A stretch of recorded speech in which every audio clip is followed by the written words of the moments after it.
Top student सभी के लिए राम राम, सभी के लिए राधे राधे। तो आप सभी का आपके अपने ऑनलाइन चैनल पर हार्दिक स्वागत है।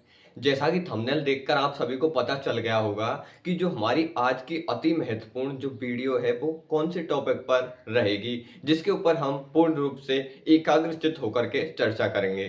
तो जो हमारा आज का टॉपिक रहेगा वो रहेगा कि जो अपन की थर्ड ग्रेड मेंस एग्जाम है, जिसके 40 दिन रह गए हैं, इसकी तैयारी कैसे करें, 300 में से 240 अंक तक कैसे प्राप्त करें, क्या हमारी सबसे प्रभावी रणनीति होनी चाहिए, अब हमें क्या पढ़ना है और क्या छोड़ना है, क्या टेस्ट देना अनिवार्य है।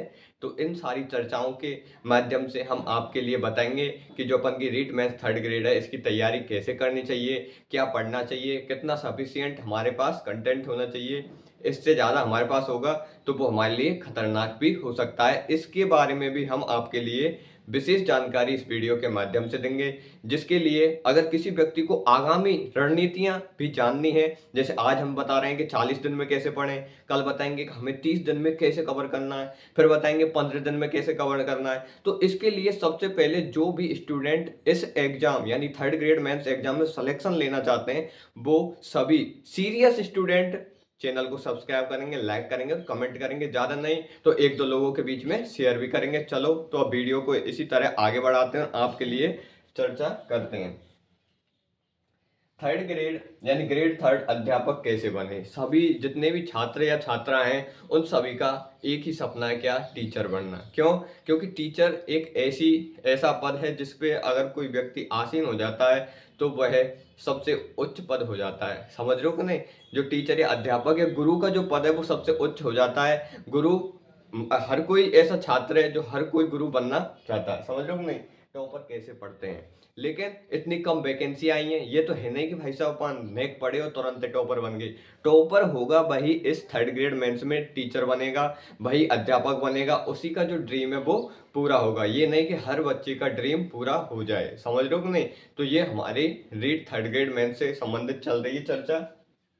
सबसे प्रभावी रणनीति क्या होनी चाहिए, मतलब सर जी अब हमें ऐसी इफेक्टिव रणनीति बताओ कि भाई साहब हम 40 दिनों से अपने व्यवहार में लाएं और तुरंत के तुरंत उसमें सेलेक्ट हो जाएं। हमें सेलेक्टिव कंटेंट ही पढ़ना पड़े, ये नहीं कि हमें अनावश्यक चीज़ें पढ़नी पड़े। ये हमें बिल्कुल बर्दाश्त नहीं होगा। क्यों? क्योंकि बहुत कम समय रह गया है।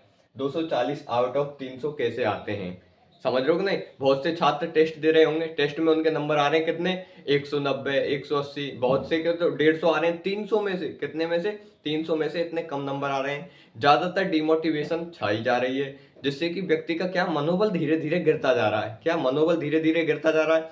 जब व्यक्ति का जो मनोबल है या उसकी मोटिवेशन है वो गिर जाती है तो व्यक्ति कभी भी गोल्डन पथ पर नहीं चल पाएगा।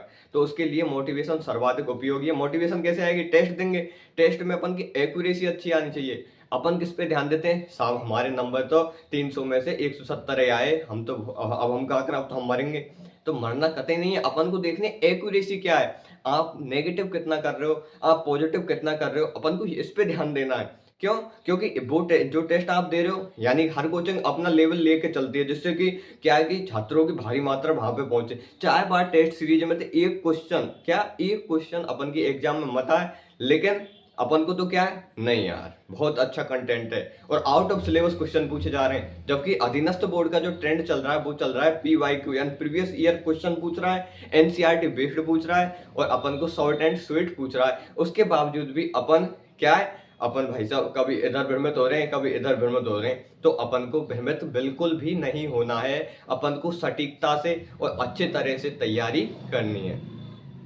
40 दिन की रणनीति, 40 दिन की रणनीति अब क्या होनी चाहिए। अब हमें ऐसा क्या पढ़ना है कि जो 40 दिन है वो 40 दिन हमारे 400 दिन के बराबर हो जाएं और जिससे कि हमारा जो सिलेक्शन है वो सिलेक्शन की राह एकदम आसान हो जाए। सर जी हमें बहुत स्वीट एंड शॉर्ट कंटेंट ऐसा प्रोवाइड करवाइए जिससे कि हमारी नैया पार हो जाए।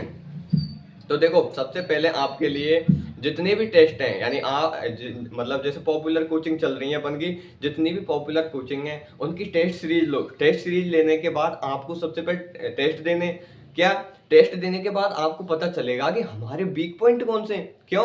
क्योंकि जब तक व्यक्ति को अपने वीक पॉइंट ही नहीं पता होंगे तो वह अपने सुधार कैसे कर सकेगा। समझ रहे हो कि नहीं? जहां जहां तुम्हारी कमजोरी है सबसे पहले उस कमजोरी को पहचानो। तो 40 दिन है, एक टेस्ट सुबह दो, एक टेस्ट शाम को दो। इसके हिसाब से आप दे लोगे 80 टेस्ट। 80 टेस्ट का मतलब है एक टेस्ट में होते हैं 150 क्वेश्चन। 150 क्वेश्चन का मतलब है 80 टेस्ट देने हैं अपन को।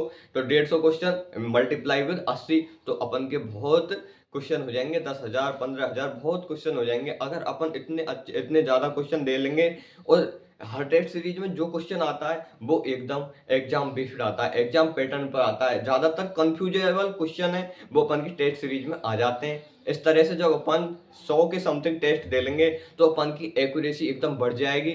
और अपन के जो टेस्ट में नंबर हैं वो 240 या 250 क्रॉस भी होने लग जाएंगे। बखूबी आपको रिवीजन को ज्यादा टाइम देना है। जैसे अपन सुबह 1-1.5 घंटे टेस्ट दे लिया, उसके बाद शाम को 1-1.5 घंटे टेस्ट दे लिया, उसके बाद में अपन को जो अपन का दोपहर का टाइम है पूरे टाइम में अपन को रिवीजन करना है। रिवीजन में क्या है, रोजाना एक टॉपिक लो। अगर किसी व्यक्ति ने शॉर्ट नोट्स नहीं बनाए तो अभी से लग जाओ, रोजाना एक टॉपिक के शॉर्ट नोट्स बनाओ। शॉर्ट नोट्स को रोजाना रिवाइज करो शाम के टाइम, जिससे क्या है कि अपन की एक्यूरेसी बढ़ेगी।